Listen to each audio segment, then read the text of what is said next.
Hello everyone, and welcome back to another Hitbox analysis video. This time we're finally taking a look at a character I've been getting requests about for quite a while, that being none other than Pit and Dark Pit. Or just Pits for short. These characters have kind of gotten a reputation for having, let's just say, underwhelming hitboxes. And there certainly are some strange things about them. So let's drop all that Palutainous guidance nonsense, because now it is time for my guidance. So let's begin. Today's visuals were made by Zeckemyro. Links are in the description. As always, if there's a character you want me to cover in a future video, let me know about it and I'll consider it for next time. Now, while Pit and Dark Pit are Echo Fighters, they actually have a few distinctions. This only really shows in two of their moves, however. So for the most part, we're going to be using Dark Pit's visuals since they are the same anyways. All of these hitboxes are identical for both characters unless I specify otherwise, so don't worry about that. Either way, let's start off with Jab. Their jabs are the standard jabs we all know and love. It's got 4 hitboxes. When the move hits close, it launches away, but when you hit the tipper of the move, it drags them in to connect the second hit, which is a bit bigger than the first one, but not by too much. You can then either finish with Gentleman or Rapid Jab, which looks like this. It is just a single hitbox launching at a surprisingly steep angle. The Rapid Jab is quite similar, except it obviously hits several times, and at the end you can trigger the launcher, which looks like this. Nothing out of the ordinary, in other words. Forward tilt is a pretty straightforward move. It's got 2 hitboxes that just launch away. The closest one is the sour spot, dealing less damage, while the one the farthest away deals more damage. It's that simple.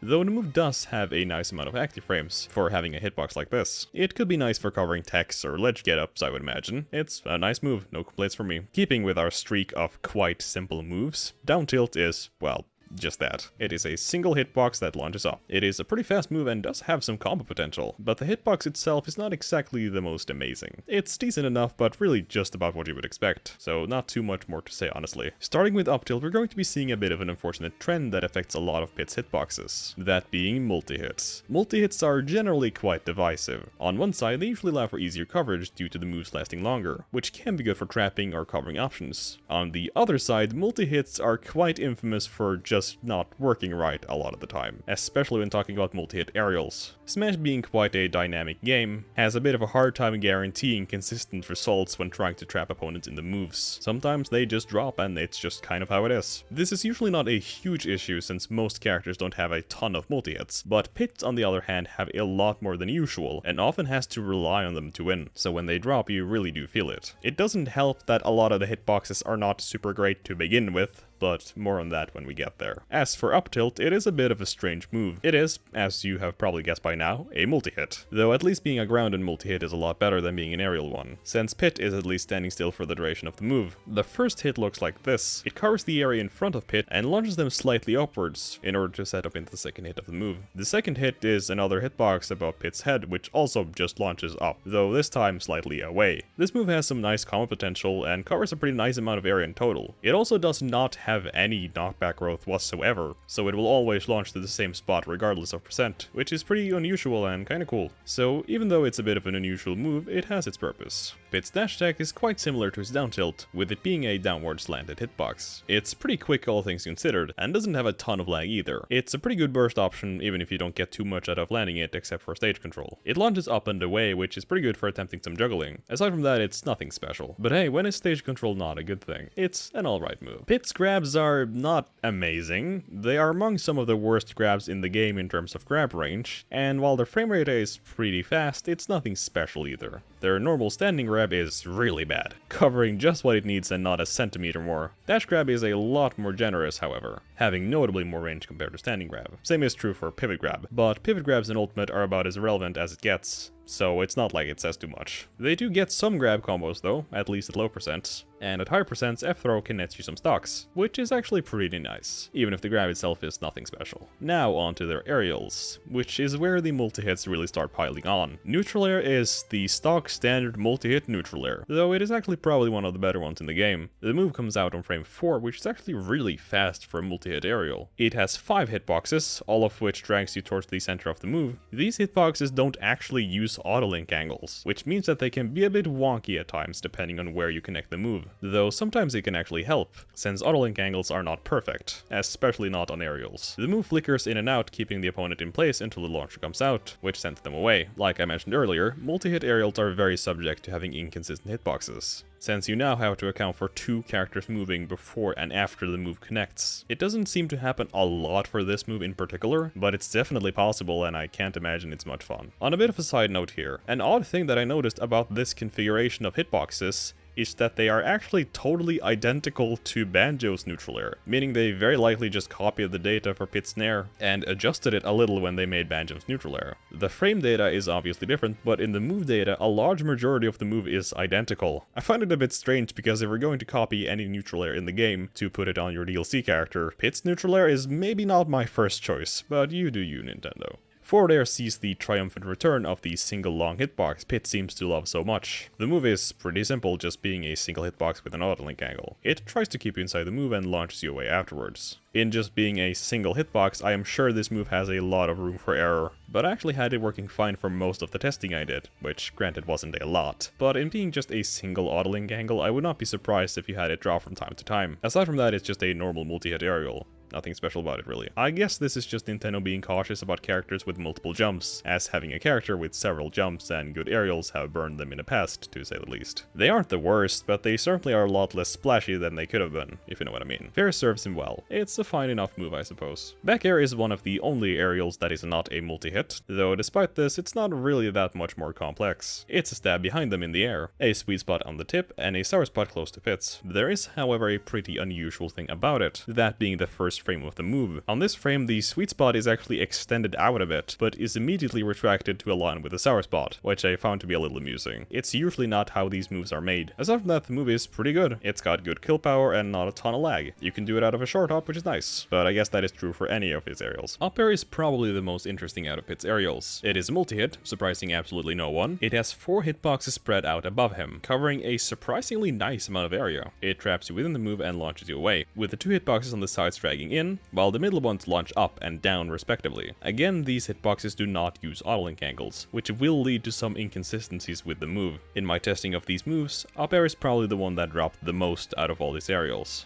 It also does not really benefit from the hitboxes being this spaced out, meaning you can easily hurtbox shift into the wrong hitbox and get launched away instead of into the move. Despite this unfortunate nature of the move, it was actually made a lot better last patch, where the move was not only given more knockback, making it actually kill at reasonable percents, but also removing a lot of the end lag of the move, making you able to do stuff like frame trapping with it. It's a pretty sweet move when it works, which sadly you often don't really have control over. For a change of pace, let's have a look at down air. This move is not a multi-hit, however I would still not exactly call it that consistent despite it. It is a swipe with the bow below Pit's, and it has a bit of a strange collection of hitboxes. The move spikes, but only on the first frame of the move, the spike hitbox being the pink one right below them, while the grey one sends them upwards instead. After this frame there are 2 other hitboxes added and the spike hitbox is removed entirely, all of which simply launch upwards. You have to be extremely precise when trying to land the spike. It's not only just a single frame, but the hitbox does not really give you much leeway in terms of size. Again, this is the cost of having multiple jumps. I guess it would be kind of broken if a character with multiple jumps had a really good spike. It kinda makes you wonder how this character would have been had they had a normal jump instead. Now for the special moves, starting with up B,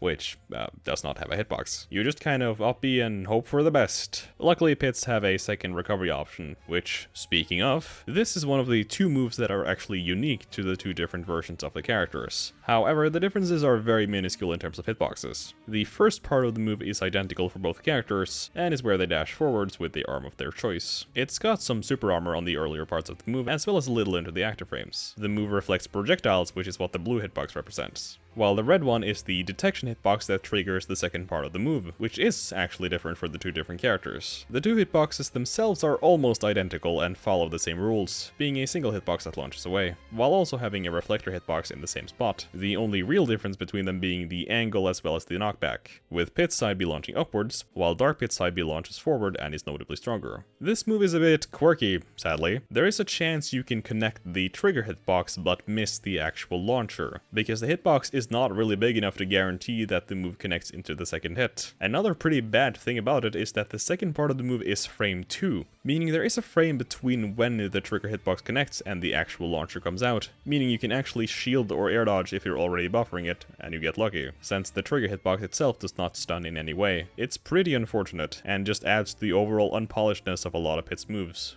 Guardian Orbitars is Pit's down B and is a reflector. You may be shocked to hear that it reflects projectiles, though they do work quite a bit differently than most other reflectors. The Orbitars appear around Pits, and you can keep them out for quite a while. The hitboxes look like this. The longest light blue hitbox are the reflectors. If any projectile connects with the shields, it will be reflected back with 50% more damage and 70% more speed. That is where the story would end in most cases, but the shields can also absorb hits. And that is what the slightly smaller white hitbox is for. The shields have 15% HP, so if more than that is dealt to the shields, they will break. And Pit needs to wait until they recover, which takes about 10 seconds. Aside from that, the actual size of the shields don't really mean anything for the health of the shields. It's just to show that Pit can only hold them out for a certain amount of time before he has to drop them. The shields also have windboxes, which are the dark blue hitboxes, and have some minor pushback, but it's not too drastic. Windboxes are kind of fun, might be useful for some edge guarding, but it's not a super huge detail. Neutral B is the only other move to be distinct between the characters. This one, however, is a bit more pronounced. The arrows fired from the two different bows have some unique properties. Pit's arrows are weaker, but give you way more control over them, and how you want to guide them, making them better for edge guarding and sniping people off stage. Dark Pit's arrows, on the other hand, are stronger, but offer way less control over where they go, with them only being able to be bent slightly in a direction after they're fired. They also don't last as long as Pit's arrows, but to compensate they do travel faster. It's a bit of a trade-off, but I do think Pit's arrows generally are better. Just having control like that makes the move way more flexible, but I guess that's only fair since Dark Pit does have the better side B. Lastly, as usual, we'll be taking a look at their smash attacks, starting with up smash, which is a bit of a strange move to say the least. Like, this is one of those hitboxes, where I am tempted to just say that it works and move on, but sadly this move does not always work because it is a multi-hit. So I kind of have to delve into this one, I guess. The first part of the move has 5 hitboxes, which are all neatly packed into this massive cluster of hitboxes. Look, this part is a mess. 2 of these hitboxes hit grounded opponents, and the other 2 hit aerial, while the red one on the top hits both.